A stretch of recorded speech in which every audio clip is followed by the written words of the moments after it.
નમસ્કાર વિદ્યાર્થી મિત્રો, આજે આપણે ઇતિહાસમાં પ્રકરણ 6 ભક્તિયુગ, ધાર્મિક સમુદાયો અને વિચારકો નો અભ્યાસ કરીશું. ભારતના મધ્યકાલીન સાંસ્કૃતિક ઘટનાક્રમની એક મહત્વપૂર્ણ ઘટનામાં ભક્તિ અને સૂફી ચળવળનો સમાવેશ થાય છે. ભારતના મધ્યકાલીન સાંસ્કૃતિક ઘટનાક્રમની મહત્વપૂર્ણ ઘટનામાં ભક્તિ અને સૂફી ચળવળ, કઈ ચળવળ? તો ભક્તિ અને સૂફી ચળવળનો સમાવેશ થાય છે. હવે આ ચળવળનો હેતુ, ચળવળ જે ચાલુ થઈ તો એનો હેતુ શું હતો? તો એનો હેતુ કોઈ રાજસત્તા સામે કે રાજકીય લાભ મેળવવા માટેનો ન હતો. કોઈ રાજકીય સત્તા માટે કે કોઈ રાજકીય લાભ મેળવવા માટે ન હતો, પરંતુ તેનું મુખ્ય પ્રયોજન અજ્ઞાન, મિથ્યાચારો, દુઃખ અને યાતનાઓથી પીડિત લોકોને સાદો, સરળ, ધર્મયુક્ત માર્ગ બતાવવાનો હતો. કઈ ચળવળ વિશે વાત કરીએ છીએ આપણે અત્યારે? ભક્તિ અને સૂફી ચળવળ.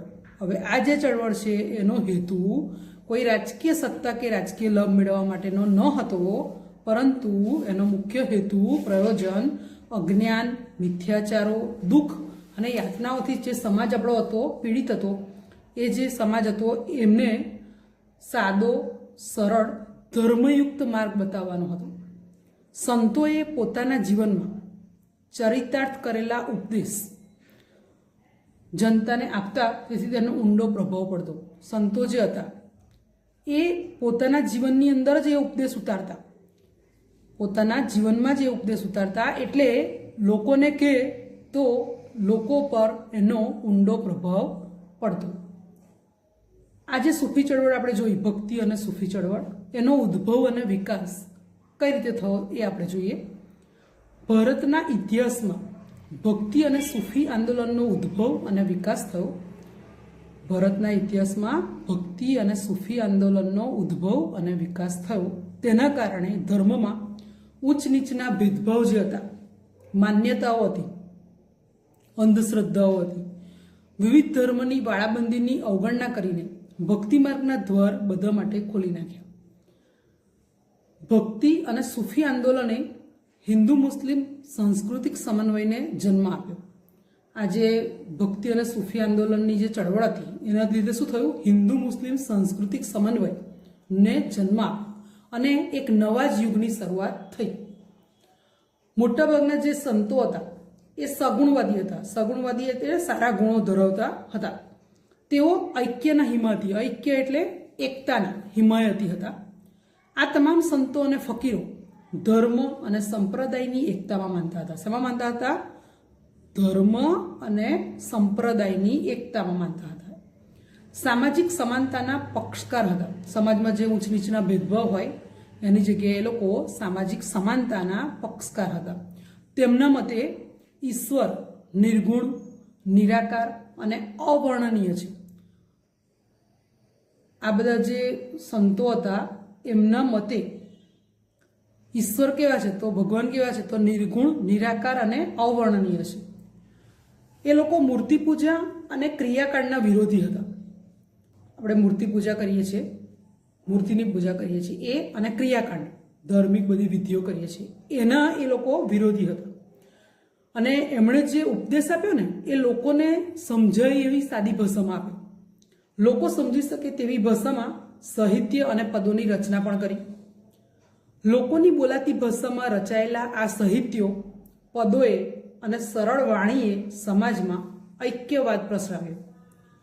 લોકોની બોલાતી ભાષામાં, જે ભાષામાં લોકો વાતચીત કરતા હોય એ જ ભાષામાં બધા સાહિત્યો લખાયા, પદો અને સરળ વાણી, એકદમ સહેલી વાણીને લીધે સમાજમાં ઐક્યવાદ પ્રસરાવ્યો.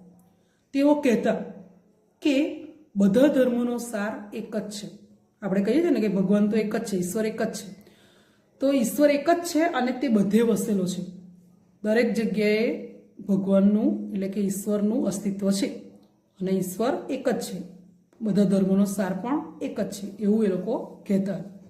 બધા જ ધર્મોનો એક જ માર્ગ છે, ઈશ્વર સાથે અનુરાગ.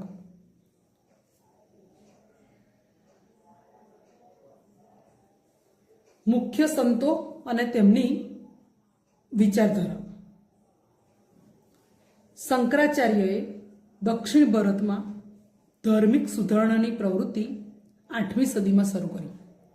8મી સદીમાં શંકરાચાર્યએ દક્ષિણ ભારતમાં ધાર્મિક સુધારણાની પ્રવૃત્તિ શરૂ કરી. તેમના પછી 250 વર્ષ બાદ 250 વર્ષ બાદ રામાનુજાચાર્યએ ભક્તિ અંગે પ્રેરણા આપી. શંકરાચાર્યએ 8મી સદીમાં ધાર્મિક સુધારણાની પ્રવૃત્તિ શરૂ કરી. ત્યાર પછી 250 વર્ષ પછી રામાનુજાચાર્યએ ભક્તિ અંગે પ્રેરણા આપી. એટલે દક્ષિણ ભારતમાં બે મહાન સંત વિશે આપણે જોઈએ તો એક શંકરાચાર્ય અને બીજા છે રામાનુજાચાર્ય. આ સમયે દક્ષિણ ભારતમાં અલવાર અને નૈનાર સંતોએ પણ ધાર્મિક આંદોલનનો પ્રચાર પ્રસાર કર્યો. આ જ સમયે દક્ષિણ ભારતમાં અલવાર અને નૈનાર એવા સંતો હતા, બે પ્રકારના. એ લોકોએ ધાર્મિક આંદોલનોનો પ્રચાર પ્રસાર કર્યો. હવે જે અલવાર સંતો હતા, અલવાર અને નૈનાર, તો અલવાર સંતો જે હતા ને એ વૈષ્ણવ હતા. વૈષ્ણવ એટલે શ્રી કૃષ્ણને માનતા હતા. અને નૈનાર સંતો જે હતા એ શૈવ હતા. શૈવ હતા એટલે શંકર ભગવાનમાં માનતા હતા. ભક્તિ માર્ગના આ અનુયાયીઓએ એકેશ્વરવાદમાં માનતા હતા. ભક્તિ માર્ગના આ અનુયાયીઓ શેમાં માનતા હતા? એકેશ્વરવાદમાં. તેઓ તમામ ધર્મો અને સંપ્રદાયોની એકતામાં વિશ્વાસ ધરાવતા હતા. બધા ધર્મો અને સંપ્રદાયોની એકતામાં વિશ્વાસ ધરાવતા હતા અને મૂર્તિ પૂજા તેમજ ક્રિયાકાંડના વિરોધી હતા. આપણે આગળ પણ જોયું કે એ લોકો મૂર્તિ પૂજા અને ક્રિયાકાંડ જે બધી વિધિ હોય છે એના વિરોધી હતા. ભક્તિ આંદોલનોએ આત્મ સાક્ષાત્કારના દ્વાર બધા માટે ખોલી નાખ્યા. આ જે બધા ભક્તિ આંદોલનો થયા એને લીધે આત્મ સાક્ષાત્કારના દ્વાર બધા લોકો માટે ખોલી નાખ્યા. ભક્તિ માર્ગના સંતો અને ચિંતકોએ આમ જનતાની ભાષામાં ઉપદેશ આપ્યા. આમ જનતાની ભાષામાં એટલે લોકોને સમજાય તેવી સરળ ભાષામાં ઉપદેશ આપ્યા. આ સંતો અને તત્વચિંતકોમાં કેટલાક મહાન આચાર્યો પણ હતા, જેમાં એક શંકરાચાર્ય હતા. શંકરાચાર્ય હિન્દુ ધર્મના પ્રચારકોમાંના એક હતા. શંકરાચાર્ય પછી આશરે 250 વર્ષ પછી દક્ષિણમાં રામાનુજાચાર્ય થયા. સામાન્ય રીતે એવું માનવામાં આવે છે કે ભક્તિ આંદોલનની શરૂઆત રામાનુજાચાર્યથી થાય છે. આમ તો 250 વર્ષ પછી રામાનુજાચાર્ય થયા, પણ સામાન્ય રીતે એવું માનવામાં આવે છે કે ભક્તિ આંદોલનની શરૂઆત રામાનુજાચાર્યથી થાય છે. તેમણે ભક્તિ માર્ગનો સરળ ઉપદેશ આપી ઈશ્વરની પ્રાપ્તિનો સંદેશો આપ્યો. એમણે ભક્તિ માર્ગનો સરળ ઉપદેશ આપ્યો અને ઈશ્વરની પ્રાપ્તિનો સંદેશો આપ્યો. શંકરાચાર્યનો જન્મ કાલડી ગામમાં થયો હતો. જન્મસ્થળનું નામ છે કાલડી. એમના પિતાનું નામ હતું શિવગુરુ અને માતાનું નામ હતું અંબાબાઈ આઈંબા. શંકરાચાર્યનું જન્મસ્થળ કાલડી, પિતાનું નામ શિવગુરુ અને માતાનું નામ અંબાબાઈ આઈંબા. હવે રામાનુજાચાર્યની વાત કરીએ તો રામાનુજાચાર્યનો જન્મ પેરુમલતુર ગામમાં થયો હતો. પેરુમલતુર ગામમાં. પિતાનું નામ કેશવ હતું અને માતાનું નામ કાંતિમતી હતું.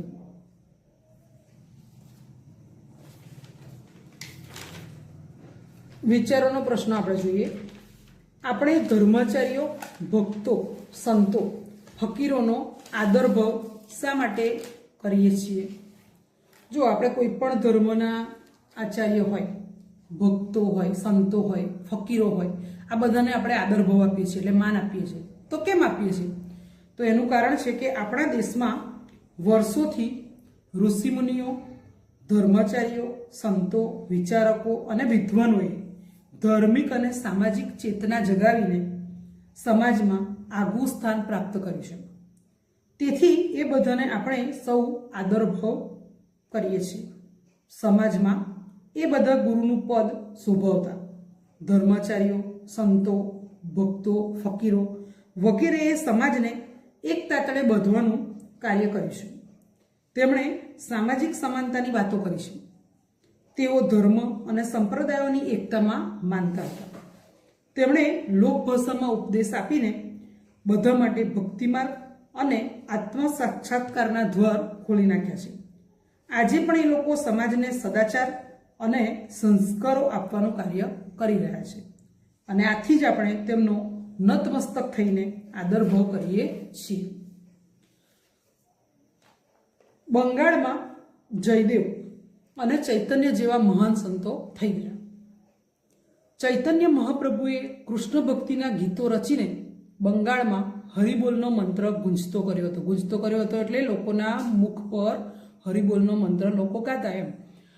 ઉત્તર ભારતમાં રામાનંદ જેવા મહાન સંતે ભક્તિ આંદોલનના શ્રી ગણેશ કર્યા હતા. આપણે હમણાં દક્ષિણ ભારતની વાત કરેલી, તો હવે જોઈએ ઉત્તર ભારતમાં રામાનંદ જેવા મહાન સંતે ભક્તિ આંદોલનના શ્રી ગણેશ કર્યા. અને એમ પૂછે કે હરિબોલનો મંત્ર કોણે ગુંજતો કર્યો હતો? તો ચૈતન્ય મહાપ્રભુએ કૃષ્ણ ભક્તિના ગીતો રચીને બંગાળમાં હરિબોલનો મંત્ર ગુંજતો કર્યો હતો અને રામાનંદ જેવા મહાન સંતે ભક્તિ આંદોલનના શ્રી ગણેશ કર્યા હતા. એકેશ્વર પરંપરામાં કબીર સૌથી મહત્વપૂર્ણ સંત હતા. કબીર વિશે તો કબીરનું નામ તો તમે સાંભળ્યું જ હશે અને હિન્દીમાં કબીરના દોહા તમે શીખો છો. તેઓ વ્યવસાય વણકર હતા.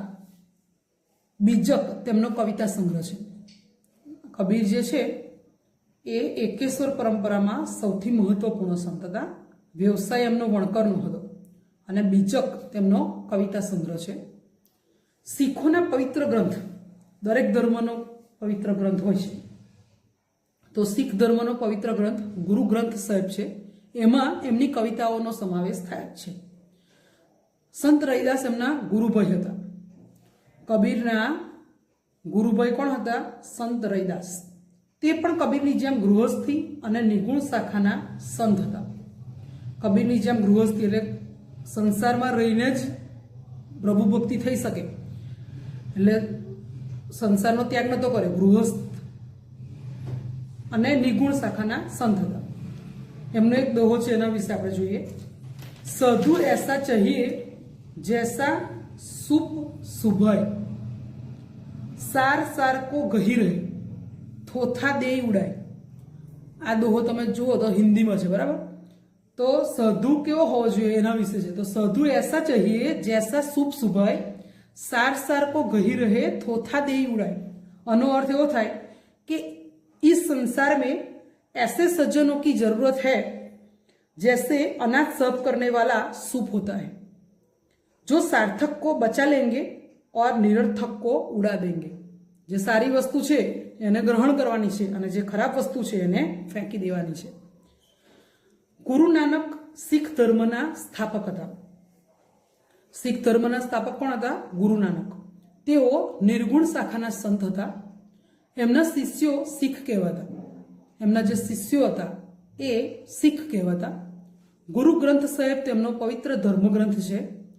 उत्तर भारत अने राजस्थानमां तुलसीदास, सूरदास अने मीराबाई वैष्णव भक्ति आंदोलनना महत्वपूर्ण संतो हता. तुलसीदास युवानीमां ज साधु बन्या हता. તેમણે રામચરિતમાનસ અને વિનય પત્રિકા જેવા લોકપ્રિય ગ્રંથોની રચના કરી હતી. તુલસીદાસ જે હતા એ નાની ઉંમરમાં યુવાનીમાં જ સાધુ બની ગયેલા અને તેમણે રામચરિતમાનસ અને વિનય પત્રિકા જેવા લોકપ્રિય ગ્રંથો લખ્યા હતા. તુલસીદાસનો ગ્રંથ રામચરિતમાનસ આજે પણ એટલો જ લોકપ્રિય છે. ગુજરાતમાં ભક્તિરસથી પ્રજાને તરબોળ કરવામાં 15મી સદીમાં થઈ ગયેલા સંત નરસિંહ મહેતાનો ફાળો અનન્ય છે. નરસિંહ મહેતા નામ આવે એટલે તમને કવિ નરસિંહ મહેતા એમ આપણે એમના કવિતાઓ, વૈષ્ણવજન તો તેને રે કહીએ, ભજન, આ બધું સાંભળ્યું જ છે. અને એમના પ્રભાત્યા સવારમાં જે ગાવામાં ને પ્રભાત્ય કહેવાતા હતા એ બહુ ફેમસ છે, પ્રખ્યાત છે. તો નરસિંહ મહેતા વિશે વાત કરીએ તો નરસિંહ મહેતાનો જન્મ 1412માં થયો હતો. એટલે 1412 થી 1480 સુધીનો એમનો સમયગાળો છે. તો એ ગુજરાતી ભાષાના આદિ કવિ છે અને મૂળ તળાજાના પણ ભાવનગરના, પછી જૂનાગઢ આવી વસેલા. તેમના જ્ઞાન અને ભક્તિપૂર્ણ પદો અને પ્રભાત્યાએ લોક જનસમાજ પર ઊંડી અસર કરી છે. નરસિંહ મહેતાનું વૈષ્ણવજન તો તેને રે કહીએ જે પીડ પરાઈ જાણે રે, એ ભજન આજે પણ લોકપ્રિય બન્યું છે. તેઓ સંસારી હોવા છતાં સંસારના રંગોથી પર હતા. એમણે ગૃહત્યાગ નહોતો કર્યો, સંસારમાં જ રહેલા, પણ સંસારમાં રહ્યા છતાં સંસારના કોઈ રંગ એમના પર ચડ્યા નહોતા. તેમણે છૂતાછૂત કહે તથા જ્ઞાતિભેદનો વિરોધ કર્યો હતો. તેઓ સૌના ઘેર ભજન કરવા જતા. હરિનું ભજન કરનાર તેમને મન હરિનો જન હતો. પક્ષાપક્ષીમાં નહીં પરમેશ્વર, સમદ્રષ્ટિને સર્વ સમાન. દરેકને એ સર્વ દ્રષ્ટિએ જોતા, બધા સરખા છે એમ એવું જોતા. તેમણે કૃષ્ણ ભક્તિનો મહિમા ગાતા કહ્યું કે શ્રી કૃષ્ણની ભક્તિના સહારે મનુષ્ય ગમે તેવી આપત્તિ આવે તો પણ પાર કરી શકે છે. તેમનું જીવન આનું ઉત્તમ ઉદાહરણ હતું. તેમના પદો પ્રભાતિયા તરીકે જાણીતા છે.